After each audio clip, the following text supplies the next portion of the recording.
идомаи романи фирдавсӣ дар манзили моҳак. 11 рӯз гузашт. Фирдавсӣ ин муддатро дар ҳуҷраи корвонсаро ба мусоҳибати шоирон ва фозилоне ки ба зиёраташ меомаданд мегузаронид. Абудулаф гоҳо барои онҳо аз шоҳнома қиссаҳо мехонд. Маликушшуаро Унсурӣ дар ин муддат аз шоир на хабаре гирифт ва на ба вай хабаре фиристод. Шояд машғули мутолиаи шоҳнома буд. Ногуфта намонад ки дар манзилҳои роҳи сафари аз Тус то Ғазнӣ шоир ба Бобак аз шоҳнома пандҳои бузургмеҳри ҳакимро ёд мекунанд. Дар Ғазнӣ вай ба ҷавонак фармуд ки панди ҳакимро дар бораи 10 аҳриман аз ёд кунад: ҳарисӣ, тама, талбандагӣ, рашк, хашм, беномусӣ, кина, намомӣ, носипосӣ ва бедонишӣ. Инҳо ҳамон 10 аҳриман яъне дев мебошанд. Таълим медод бузургмеҳр, ки одамиро гумроҳ мекунанд ва ҷону хиратро тира месозанд.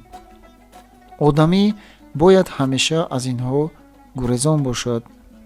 Бобак мисраҳои баёнкунандаи зарари ин сифатҳои разиларо ба дафтари махсус ки дар бараш дошт мекучонид ва хонда хонда ҳифз мекард. Чун муқаррар шуд ки истодани Фирдавсӣ дар Ғазнӣ хоҳу махоҳ дер мекашад, андешаи манзили доимӣ ба миён омад. ҳуҷраи танги нимторик, шифту деворҳояш аз дуди оташдони кунҷакӣ сиёҳ гашта, боби зистан набуд. Бояд манзили доимӣ ва муносибе пайдо кард ки дар вай зистан ва ҳам кор кардан мувофиқ бошад. Вай бо маншурӣ маслиҳат андохт ва маншурӣ бошад манзилро дарак карданӣ шуд. Дар ҳамон маҳалла ки хонаи маншурӣ онҷо буд, Шарофуддини Моҳак ном пирамарди соҳибҷоҳе мезист. Вай номи Надими Султон дошт ва шахси фозиле буд. суҳбати олимон ва шоиронро дӯст медошт. ҳар гоҳ ки донишманд ё шоири мусофире сайёҳе гузараш ба Ғазнӣ меафтид, Моҳак вайро ҳатман ба меҳмонӣ даъват мекард ва мусоҳибаш мешуд. гоҳо ба чунин мусофирон дар хонааш манзилҷой низ ҳам медод. як бегоҳ маншурӣ ба назди ӯ рафт. ҷаноби олӣ, оё хабар доранд ки ҳаким Абулқосими Фирдавсӣ дар шаҳри моянд? Абулқосими Фирдавсӣ, ҳамон шоири тусии достонсаро? Надими Султон албатта номи шоирро шунида буд. оре, таърихи мулуки аҷамро назм карда ва овардаанд ки ба султон тақдим бикунанд. вуруди эшонро ба Ғазнӣ тамоми шаҳр медонад. чӣ тавр шуд ки ҷаноби олӣ бехабар мондаанд?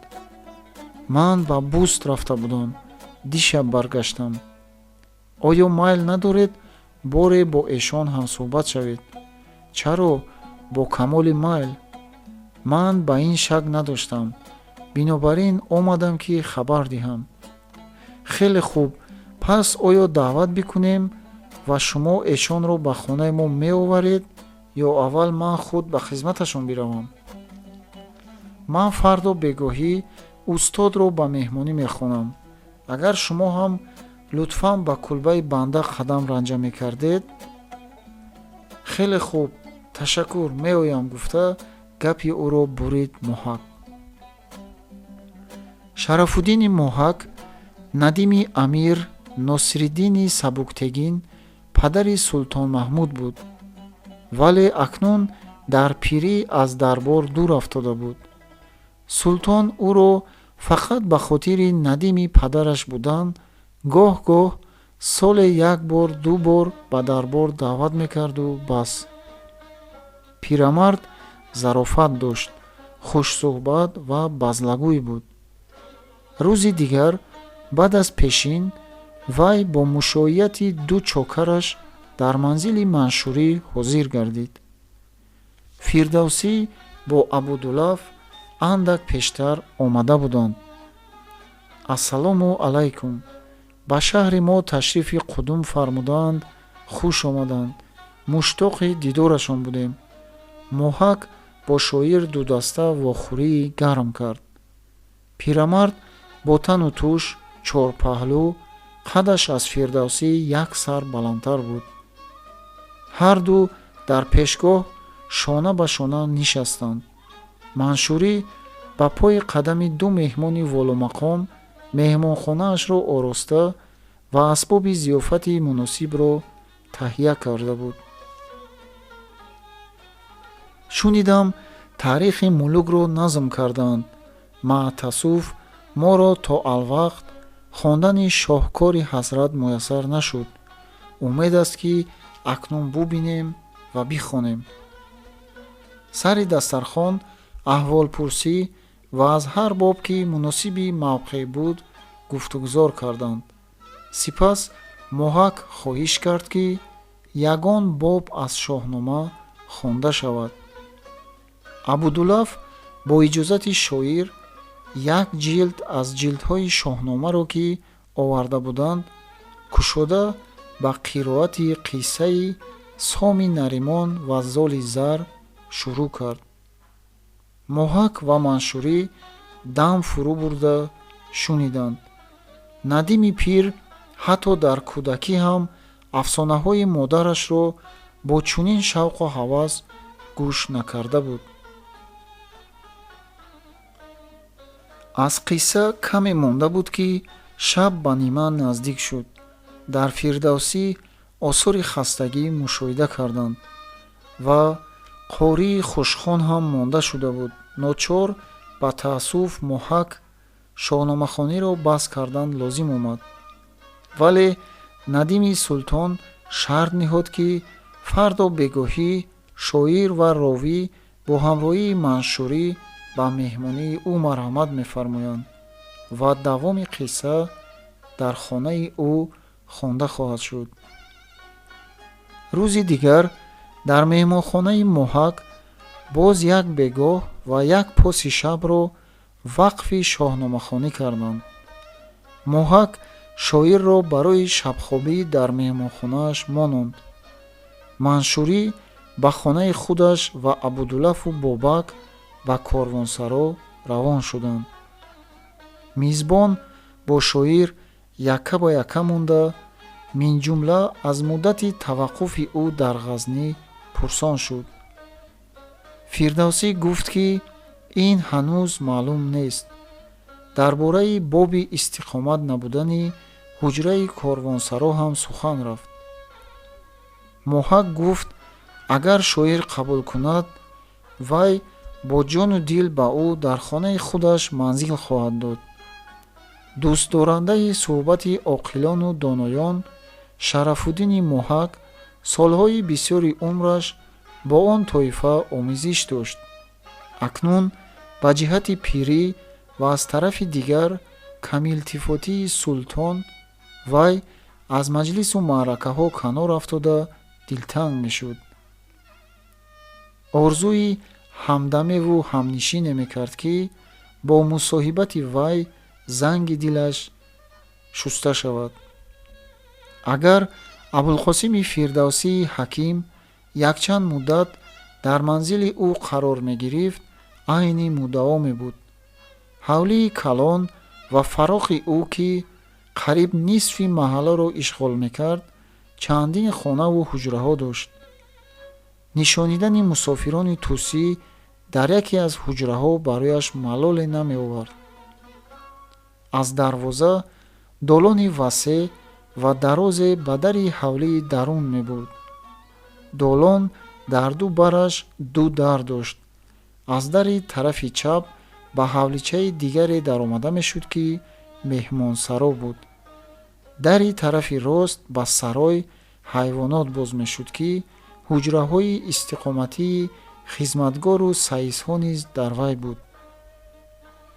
пушти ҳавлии дарун чорбоғ буд ва чорбоғ бо як самти худ ба сарои ҳайвонот мепайваст. боғ ва саройро девори баланде аз ҳам ҷудо мекард. меҳмонхона дуошёна буд. ҳуҷраҳои ошёнаи боло дару тирезаҳояш ба тарафи кӯча буданд. саҳни меҳмонсаро гулзор буд.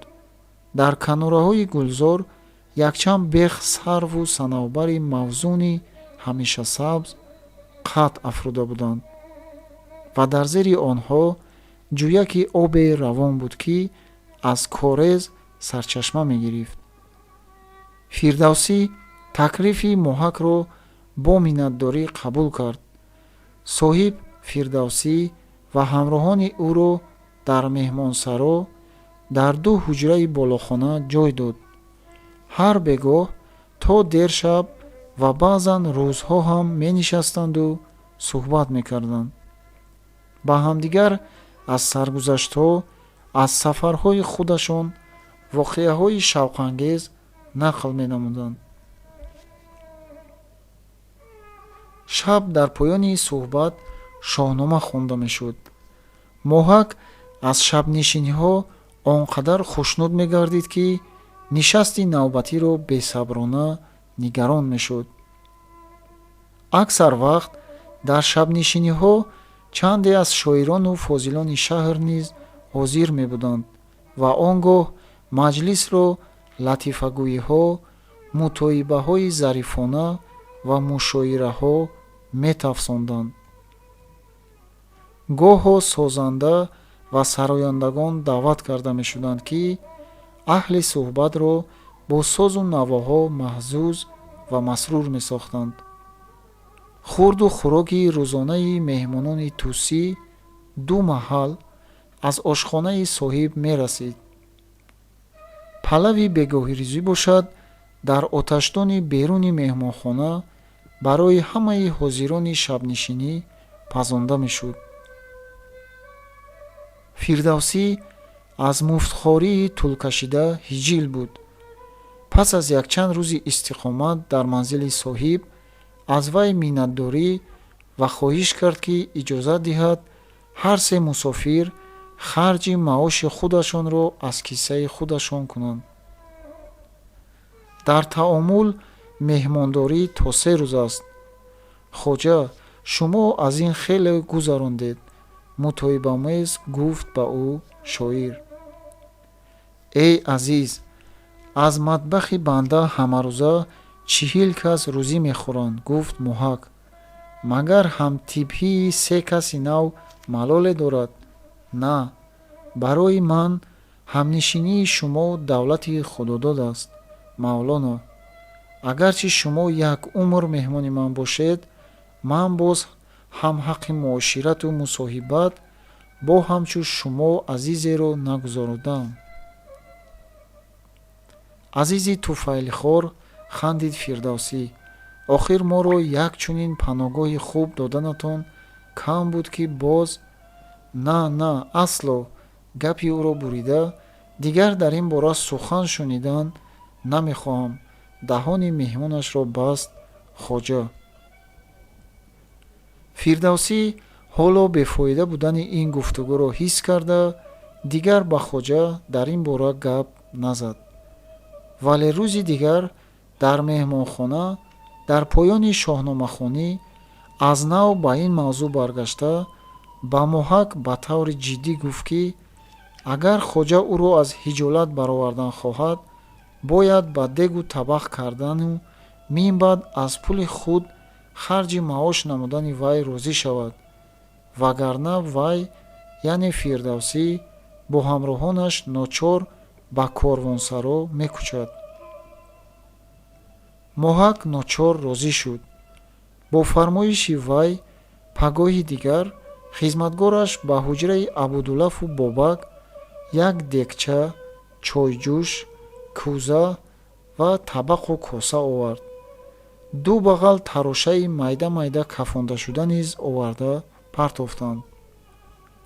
аз ҳамон рӯз сар карда бобак масолеҳи хӯрокро аз бозор харида меоварду бо абудуллаф дуяшон дар оташдони ҳуҷраи худ як маҳал хӯрок мепухтанд.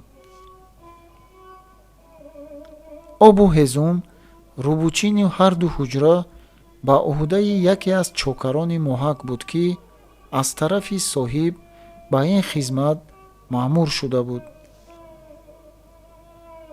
аммо ба зудӣ аз абудуллаф муваққатан ҷудо шудан лозим омад. бақияи пуле ки фирдавсӣ ва ӯ доштанд каму беш ба як моҳа хароҷоташон мерасиду бас. аз рафти кор дар ояндаи наздик аз ҳеҷ тараф умеди даромаде набуд. фақат имкони қарз кардан буду халос. вале фирдавсӣ чӣ гуна шудани натиҷаи тақдими шоҳнома ба султонро надониста, ҳоли ҳозир қарз кардан намехост. меандешид ки чӣ бояд кард. ба ёди вай амири қаҳистон омад. амир каме пештар аз сафари фирдавсӣ ба ғазнӣ ба вай номае навишта буд, бадин мазмун ки агар ту як нусха аз шоҳнома ё ақаллан якду достони онро ба мо фиристӣ, мо туро бо силаи арзандае хушнуд хоҳем кард. аммо шоир шоҳномаи ба султон Маҳмуд тақдимшавандаро ба амир фиристода наметавонист. инчунин вай дар тадоруки сафари ғазнӣ ва рӯбардор кардани достонҳо фурсат наёфта, иҷрои хоҳиши амирро ба вақти дигар гузошта буд. акнун вай қарор дод ки ба амир ягон достони худро фиристонад. бо ин мақсад аз Маншурӣ хоҳиш кард ки як нафар хушнавис пайдо намояд. Маншурӣ шоирро дер интизор накарда хушнависеро ба назди вай овард. хушнавис хеле боҳавсала ва пуркор баромад. достони Исфандиёр ва Рустамро дар якчанд рӯз рӯнавис карда овард. фирдавсӣ онро дар муқавво андохта ба дасти Абудуллаф дода ӯро ба Қаҳистон равона кард.